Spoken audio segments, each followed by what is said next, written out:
नमस्कार। कभी ऐसा लगा है कि पैसा कमाना तो एक बात है, पर उसे संभालना, उसे मैनेज करना, वो बिल्कुल अलग ही कहानी है। आज हम इसी पहेली को सुलझाने वाले हैं, वो भी एकदम आसान भाषा में। ये एक ऐसा सवाल है जो शायद हम सबने कभी ना कभी खुद से पूछा है। हर महीने की शुरुआत में बड़े बड़े प्लान बनते हैं कि इस बार तो पक्का सेविंग करेंगे, लेकिन महीना खत्म होते होते पता ही नहीं चलता कि वो सारे पैसे गए कहाँ। और देखिए, अगर आपके साथ भी ऐसा होता है तो आप अकेले नहीं हैं। रिसर्च बताती है कि लगभग 49% लोग हर महीने पैसे बचाने के लिए स्ट्रगल करते हैं। तो ये कोई पर्सनल फेलियर नहीं है, बल्कि ये हम सबकी एक कॉमन चुनौती है। तो सवाल उठता है कि ऐसा होता क्यों है। इसकी जड़ सिर्फ विल पावर या इच्छा शक्ति की कमी में नहीं है। असल में इसकी दो बड़ी वजह हैं। एक, हमारा दिमाग कैसे काम करता है, और दूसरा, आज की फाइनेंशियल दुनिया का सिस्टम। चलिए इन दोनों को एक एक करके समझते हैं। तो सबसे पहले बात करते हैं दिमाग की। आखिर हमारे अंदर वो कौन सी छिपी हुई ताकतें हैं जो हमें पैसे बचाने से रोकती हैं? ये एक बहुत ही गहरी बात है। एक्सपर्ट्स का मानना है कि प्रॉब्लम हमारे अंदर नहीं, बल्कि हमारे इंसानी स्वभाव में है। हमारा दिमाग आज की छोटी खुशी के लिए कल के बड़े फायदे को टालने के लिए बना है।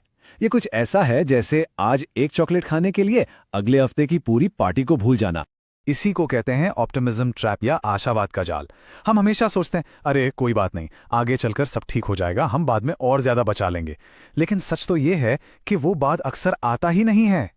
और ये सिर्फ पैसों के मामले में नहीं होता। हम अक्सर सोचते हैं कि किसी प्रोजेक्ट को तो चुटकियों में खत्म कर लेंगे, या कल से पक्का जिम जाएंगे, या फिर अगले महीने से तो जरूर बचत करेंगे। ये जो कल करेंगे वाली सोच है ना, यही हमें आज सही कदम उठाने से रोकती है। और जब हमारा दिमाग भविष्य को लेकर इतना रिलैक्स्ड होता है तो एक बहुत बड़े जाल में फंसना बहुत आसान हो जाता है, और वो है कर्ज का जाल। ये बात बिल्कुल पते की है।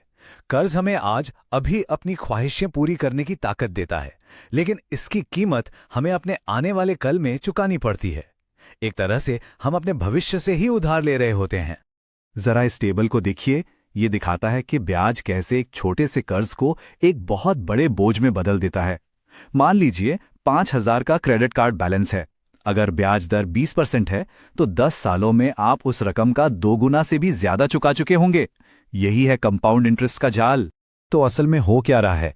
ऊंचे ब्याज वाला क्रेडिट कार्ड कर्ज एक तरह से आज की छोटी छोटी खुशियों के लिए अपने कल की बड़ी संभावनाओं को बेचने जैसा है। तो ठीक है, अब तक हमने प्रॉब्लम की बात की, लेकिन अच्छी खबर यह है कि इसका सल्यूशन भी है, और वो भी बहुत सीधा साधा। चलिए कुछ ऐसे आसान नियमों की बात करते हैं जो पैसे का कंट्रोल वापस हमारे हाथों में दे सकते हैं। सबसे पहले तो ये समझना जरूरी है कि बचत और निवेश दोनों अलग अलग चीजें हैं। बचत पैसों के लिए एक सेफ्टी नेट की तरह है, किसी इमरजेंसी के लिए। वहीं निवेश एक बीज बोने जैसा है जो धीरे धीरे बढ़कर एक बड़ा पेड़ बन सकता है। हाँ, इसमें थोड़ा रिस्क जरूर होता है। फाइनेंशियल फ्रीडम के लिए बस ये 3 नियम याद रखिए। पहला, माइंडफुल बने। कुछ भी खरीदने से पहले एक सेकंड रुककर सोचें, क्या इसकी वाकई जरूरत है। दूसरा, पे योरसेल्फ फर्स्ट, मतलब सैलरी आते ही सबसे पहले बचत का हिस्सा अलग निकाल दें। इसे भी एक जरूरी बिल की तरह ही समझें। और तीसरा, सबसे जरूरी, कर्ज पर हमला करें। जिस कर्ज पर सबसे ज्यादा ब्याज लग रहा है उसे खत्म करना पहली प्रायोरिटी होनी चाहिए।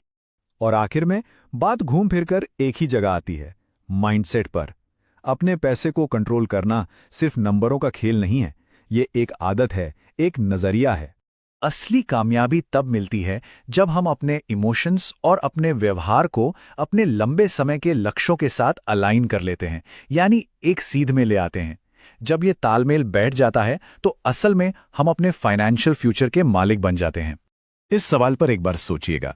जब हम हर छोटे बड़े फाइनेंशियल फैसले में थोड़ी सोच और इरादा शामिल कर लेते हैं तो हम सिर्फ पैसे मैनेज नहीं कर रहे होते, हम अपने सपनों की जिंदगी बना रहे होते हैं।